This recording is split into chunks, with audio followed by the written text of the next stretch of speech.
मनालिया कहते हैं। आज हमने आप पर वार्ता कर रहे हैं, क्या होगा? 1 अगस्त 2024 को सुप्रीम कोर्ट की 7 सदस्यीय पीठ ने एक फैसला दिया है जिसमें आरक्षण का वर्गीकरण का आदेश है। उसके समर्थन में आज यहाँ पर अपने समाज की वंचित समाज के लोगों की एक तो विचार गोष्ठी की है और ये प्रेस वार्ता है। इसी के संबंध में हम बताना चाहते हैं कि वर्गीकरण क्या है और जो आरक्षण है उसका कितना लाभ कौन सी जातियों को हुआ है और कितना नुकसान अति दलित जातियों को हुआ। इसी को लेकर आज प्रेस वार्ता बुलाई। इस प्रेस वार्ता के माध्यम से क्या पहुंचे?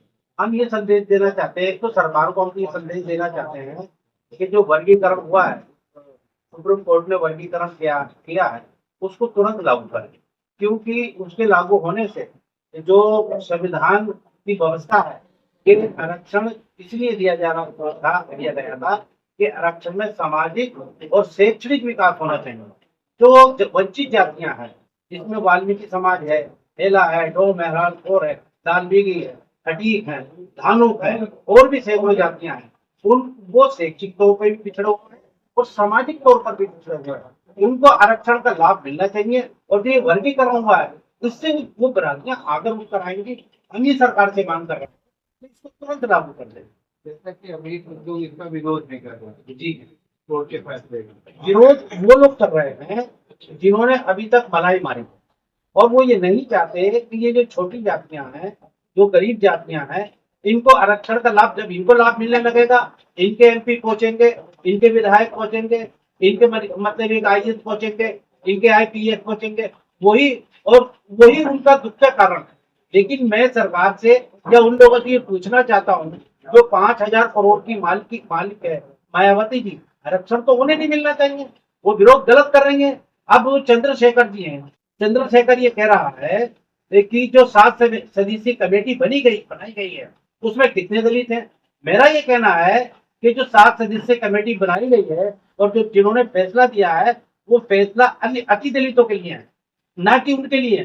तो हम उस 7 सदस्यीय कमेटी से संतुष्ट है और हमें हमारा जो नुकसान है वो श्रवणों से नहीं हुआ है, हमारा नुकसान वर्णों से हुआ है। जो हमारे वर्ण के लोग हैं, जो हमारे वर्ण के लोग हैं, जो हमारा सारा कुछ खा गए, हमारी नौकरियां खा गए, हमारा विकास खा गए और हमारा बच्चा आज ग्रेजुएशन करने के बाद भी गटर में नाली निकाल रहा है। एक बीएड करा हुआ, टीईटी पास करा हुआ, बीएससी करा हुआ बच्चा नगर पालिका में, नगर निगम में झाड़ू लगा रहा है ठेका पर। और इनके एक एक घर में 5-5 मतलब ये प्राथमिक शिक्षक हैं।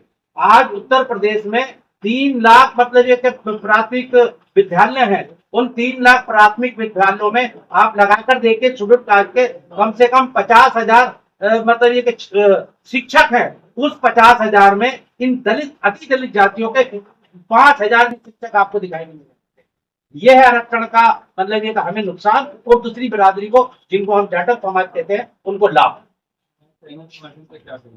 मैं आपके चैनल के माध्यम से एक तो सरकार से अनुरोध करना चाहता हूं कि सरकार इस वर्गीकरण को तुरंत लागू कर दे राजनीतिक दबाव में, क्योंकि ये राजनीतिक दबाव जो है सिर्फ दिखावा है।